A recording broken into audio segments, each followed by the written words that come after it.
My dear 6th standard students, welcome back for second term lesson Geography Unit 1 Resources.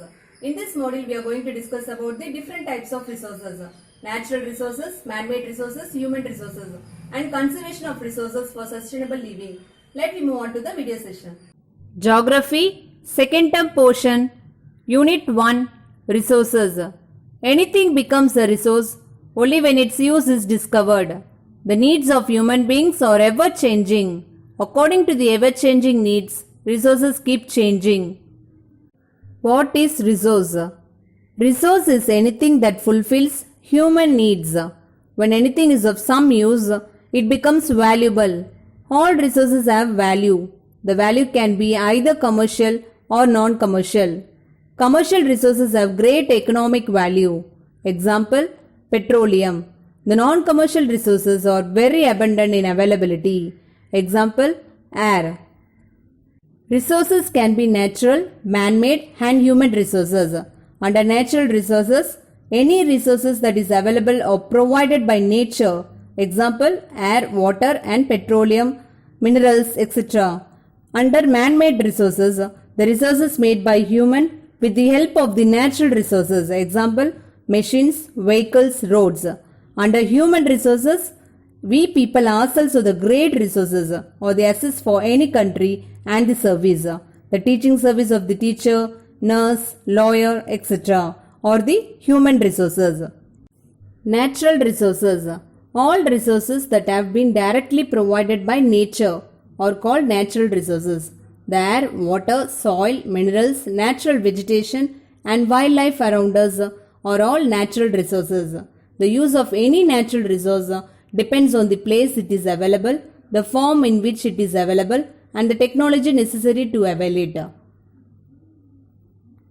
Classification of natural resources on the basis of origin, development, renewability, distribution, and ownership.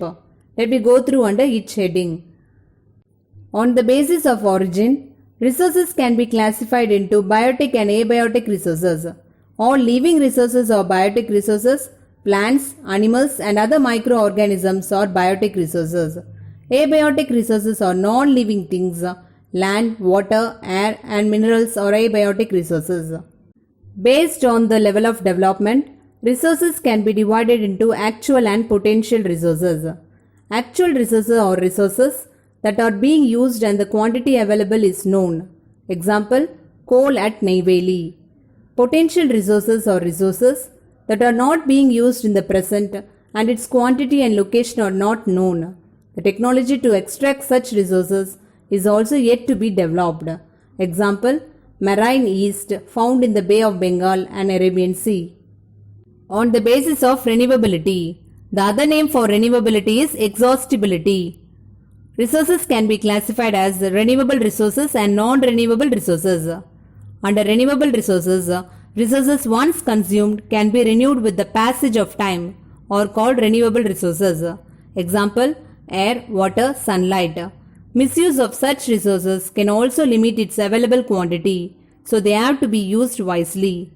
And under non-renewable resources, natural resources which are limited can be called non-renewable resources. They become exhausted after use and the time they take to replace does not match the life cycle. Example, coal, petroleum, natural gas and other minerals.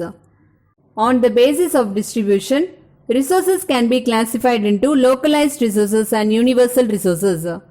Under localized resources, when resources are present in specific region, they are called localized resources. Example, minerals. And under universal resources, some resources are present everywhere. Such resources are called universal resources. Example, sunlight and air. Based on ownership, resources can be classified into individual resources, community-owned resources, national resources and international resources.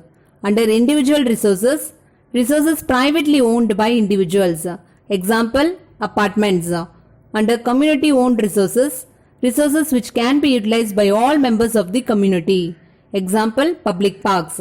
Under national resources, resources within the political boundaries and oceanic area of a country. Example, tropical forest region of India. And under international resources, All the oceanic resources found in the open ocean, resources found in this region can be utilized only after an international agreement. Example, ambergris. Man-made resources. Natural resources are modified or processed by technology into man-made resources. Example, sugarcane process to get sugar. All structures built by man can also be called man-made resources. Example, bridges, houses, roads. Man's skills and ideas are the basic requirement for these activities. Human resources. Human resources are groups of individuals who use nature to create more resources. Education, health, knowledge and skill have made them a valuable resource. Example, doctors, teachers, scientists. The quantity and quality of institutions and organizations involved in making the professionals decide the human resource of a country. Gandhian thought on resources.